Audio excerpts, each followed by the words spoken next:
Hoje a gente vai mergulhar num mundo completamente invisível que existe dentro da nossa boca. É um universo microscópico que os dentistas precisam literalmente navegar todos os dias para salvar os nossos dentes. E essa é a pergunta de $1 milhão no tratamento de canal. O campo de trabalho? Bom, ele está quase sempre escondido, lá dentro das raízes de um dente. Como é que um especialista sabe para onde ir? A resposta está na tecnologia. Para os endodontistas, que são os especialistas em canal, as imagens de radiografia não são só uma ferramenta. Elas são o mapa, os olhos e a bússola deles, tudo ao mesmo tempo. Então, nesta análise, a gente vai percorrer essa jornada completa. Primeiro, o desafio de enxergar o invisível. Depois, as ferramentas que tornam isso possível. Vamos ver como as imagens são usadas no diagnóstico e para guiar o tratamento. E, claro, como elas confirmam que tudo deu certo. E, por fim, para onde a tecnologia está levando a gente. Vamos começar pelo problema central. Afinal, por que as imagens são tão, mas tão vitais nesse campo? A resposta está na complexidade da anatomia do dente, um verdadeiro labirinto de canais e raízes.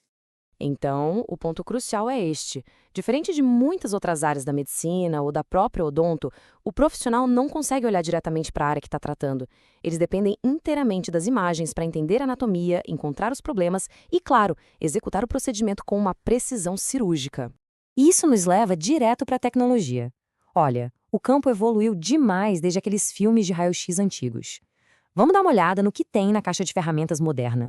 Hoje em dia, os sistemas digitais dominam e a escolha se resume a dois tipos principais. De um lado, a gente tem o sistema direto. É um sensor rígido que dá a imagem na hora, mas pode ser um pouco desconfortável.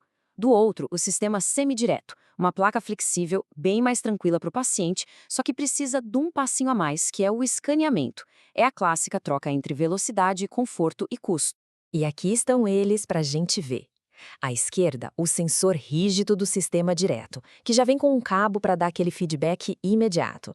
E à direita, a placa de fósforo, que é flexível, bem parecida com o filme antigo, mas que é lida digitalmente. A escolha entre um e outro muda bastante a experiência no consultório. Agora, vamos para a prática. Antes mesmo de o tratamento começar, a primeira imagem de raio-x é tipo a primeira pista de um detetive, sabe? É a fase de diagnóstico. E a lista de suspeitos é longa, viu? Pode ser uma infecção escondida, uma fratura fininha, raízes com formatos bem estranhos. Os dentistas também investigam problemas que afetam tanto a gengiva quanto a raiz e procuram danos que podem estar vindo de fora para dentro ou até mesmo nascendo lá no coração do dente. Dá uma olhada neste caso. Na superfície, talvez não dê para ver nada, mas o raio-x mostra tudo. Uma área escura na ponta da raiz, que é sinal de infecção, e uma cárie se formando bem debaixo de uma restauração antiga. De repente, o problema invisível se torna totalmente visível. Aqui a coisa fica mais complexa. A imagem mostra uma faixa escura contínua em volta da raiz. Esse é um sinal clássico de uma lesão endoperiodontal, que é quando o problema da raiz e o da gengiva se juntam, virando uma coisa só. Agora, olha que fascinante isso aqui. Nesse slide, a gente vê o próprio corpo atacando o dente. Essa mancha irregular na raiz é uma reabsorção externa. É um processo em que a estrutura da raiz vai sendo danificada de fora para dentro. É uma verdadeira batalha autoimune em escala microscópica. E aqui temos o cenário oposto. Essa mancha escura, que parece quase uma bolha dentro do canal, é uma reabsorção interna. Aqui o processo destrutivo começa de dentro para fora, a partir do tecido da polpa. Com o diagnóstico fechado, o tratamento começa, e é aqui que a imagem deixa de ser uma ferramenta de detetive e vira um sistema de navegação em tempo real, um verdadeiro GPS. O maior desafio de um raio-x 2D é a sobreposição. É como tentar entender a planta de um prédio olhando só para a fachada. Para resolver isso, os dentistas usam a técnica de dissociação. A ideia é genial. Eles tiram uma segunda imagem, só que de um ângulo diferente. O jeito como as estruturas se movem entre as duas imagens revela a profundidade, separando o que está na frente e o que está atrás. E olha só que brilhante o resultado. Na imagem da esquerda, a padrão, parece que tem uma raiz só grande e meio confusa. Mas aí, com a imagem em ângulo, à direita, as duas raízes se separam como mágica. Isso dá ao dentista uma visão limpa para trabalhar em cada uma delas sem erro.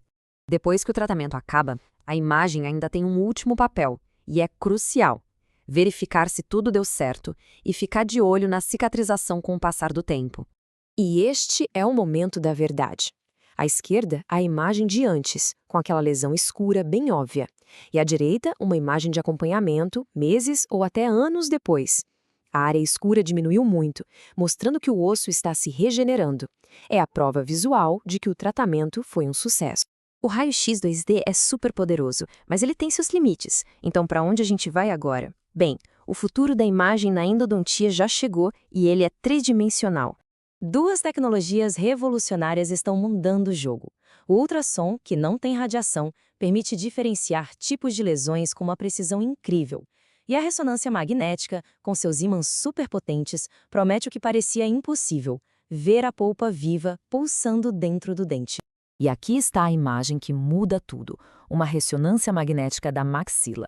Cada ponto brilhante dentro desses dentes é a polpa viva, visível com uma clareza que a gente nunca teve antes. Pela primeira vez, podemos ver o tecido que os endodontistas tanto lutam para salvar, transformando o diagnóstico que antes era um jogo de adivinhação em uma ciência exata. Essa jornada de tentar adivinhar o que tem dentro de um dente, até conseguir visualizar ele em 3D, vivo, foi simplesmente notável. E isso faz a gente pensar. Com tecnologias que tornam o invisível visível, quais outros mistérios do corpo humano a gente está prestes a desvendar?